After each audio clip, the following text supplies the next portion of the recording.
वालेकुम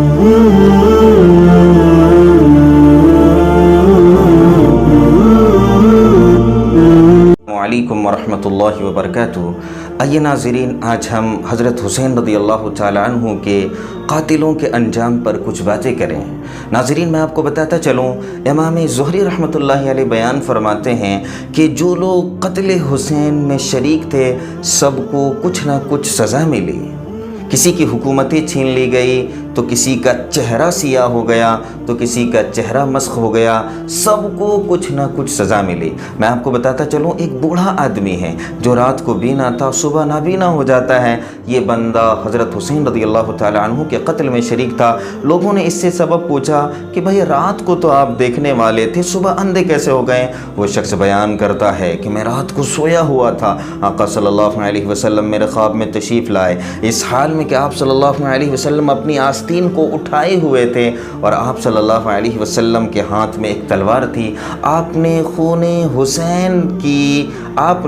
हुसैन से एक सलाई मेरी आँखों में लगा दी, जिसकी वजह से मैं नाबीना हो गया और सुबह जब उठता हूँ तो मैं अपने आप को अंधा पाता हूँ। एक बंदा है जिन्होंने हज़रत हुसैन रज़ी अल्लाह तआला अन्हु की गर्दन को अपने घोड़े पर रखा था और पूरे मैदान में जो गश्त कर रहा था, उसकी हालत ये हुई कि वो बंदा खुशरू था, खूबसूरत दिखने वाला था। वो बंदा अचानक उसका चेहरा जो है तारकोल की तरह काला हो जाता है। लोगों ने पूछा कि भाई आप तो बहुत खूबसूरत दिखने वाले थे, आप अचानक इतने काले कैसे हो गए? वो बंदा कहता है, रात को मैं जब सोता हूँ तो दो लोग आते हैं और मेरे बाजू को पकड़ते हैं और मुझे आग में डाल देते हैं, जिसकी वजह से ये मेरा चेहरा जो है झुलस जा रहा है। एक बंदा है मालिक बिन बशीर, इसने हज़रत हुसैन रज़ी अल्लाह तआला अन्हु की टोपी उड़ाई थी। इसको क्या सज़ा मिली? मुख्तार ने इसके दोनों हाथों को और दोनों पाँव को काट दिया, जिसकी वजह से वो मैदान में तड़प तड़प के इसकी रूह निकल गई। एक बंदा है जिसने तीर मारा था हज़रत हुसैन रज़ी अल्लाह तआला अन्हु को। इसकी ये हालत हुई कि उसको कितनों ही पानी क्यों ना पिलाई जाए, उसकी कभी प्यास नहीं बुझती थी। बिल आखिर उस बंदे का पेट फट गया और वो तड़प तड़प के मर गया। नाज़रीन, मैं आपको बताता चलूँ कि हज़रत हुसैन रज़ी अल्लाह तआला अन्हु की शहादत में सबसे बड़ा जिसका रोल था वो तीन लोग हैं, जिनको आप वांटेड कह सकते हैं। वो तीन लोग हैं, एक उमर बिन साद, दूसरा इब्न ज़ियाद, तीसरा शिमर ज़िल जौशन। सिमर ज़िल जौशन के बारे में ये आता है कि उसको कत्ल कर दिया गया और उसकी लाश को कुत्तों के हवाले कर दिया गया।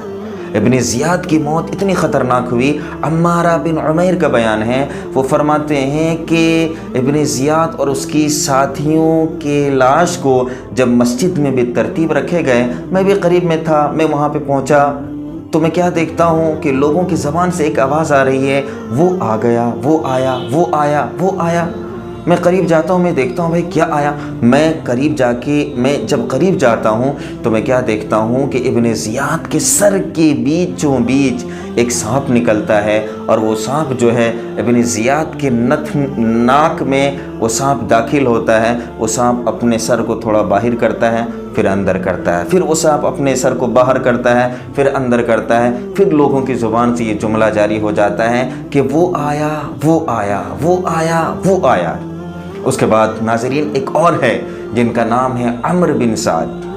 अमर बिन साद को और इसके दोनों बेटों की गर्दनें मार दी गई और गर्दनें मार कर इनको लिटा कर इनको जो है नज़र आतिश कर दिया गया।